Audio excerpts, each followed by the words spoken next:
Hey, good morning, y'all. So this morning we are in Genesis chapter 13, and we are talking about Abraham and Lot.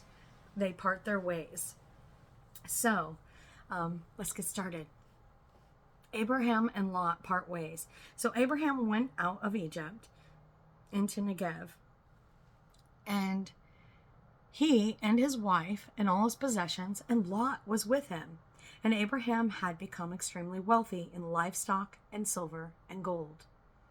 From the Negev, he journeyed from place to place toward Bethel, until he came to the place between Bethel and Ai, where his tent had formerly been pitched, to the site where he had built the altar. And there Abraham called on the name of the Lord.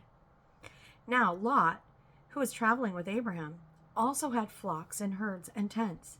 But the land was unable to support both of them while they stayed together, for they had so many possessions that they were unable to coexist. And there was discord between the herdsmen of Abram, and the herdsmen of Lot.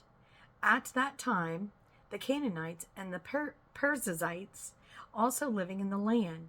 So Abram said to Lot, "Please, let there be no contention between you and me, or between your herdsmen and my herdsmen. After all, we are brothers. Is not the whole land before you? Now separate yourself from me.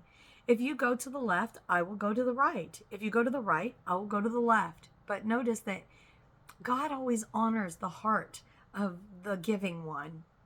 And we'll see that in the pages to come. He allowed Lot to pick his lot. Where did he want to go? Lot proceeds towards Sodom. And Lot looked out and saw that the whole plain of the Jordan, all the way to Zoar, was well watered, like the garden of the Lord, like the land of Egypt. This was before the Lord destroyed Sodom and Gomorrah. So Lot chose the whole plain of the Jordan for himself, and set out towards the east, and Abraham and Lot parted company. Abraham lived in the land of Canaan, but Lot settled in the cities of the plain and pitched his tent toward Sodom. But the men of Sodom were wicked, sinning greatly against the Lord. So God renews the promise to Abram. After Lot had departed, the Lord said to Abram, "Now lift up your eyes from the place where you are, and look to the north and to the south and to the east and west. For all the land that you see, I will give to you and your offspring forever." So he blessed Abram. He blessed him. He let Lot go where he wanted to go. And then God blessed Abram. He said, all of this is going to be your promised land for your children, for you, for your offspring. "I will make your offspring like the dust of the earth, so that if one could count the dust of the earth, then your offspring could be counted.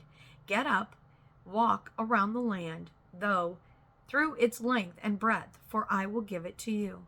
So Abraham moved his tent and went to live near the oaks of Mamre at Hebron, where he built an altar to the Lord. So he honored the Lord throughout his time. That is the one thing that sets us apart, sets all of those that are in this word, that sets them apart, is they honored the Lord.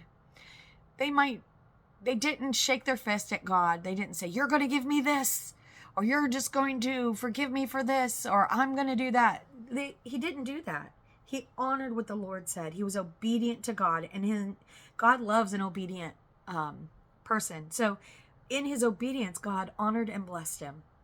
Are you obedient to the Lord when he tells you something? Do you honor his voice in obedience? I bet if you did, you would start to hear the blessing of the Lord come upon your land. I hope that this helps you today, and I pray that you go forth and have a blessed day. Bye-bye.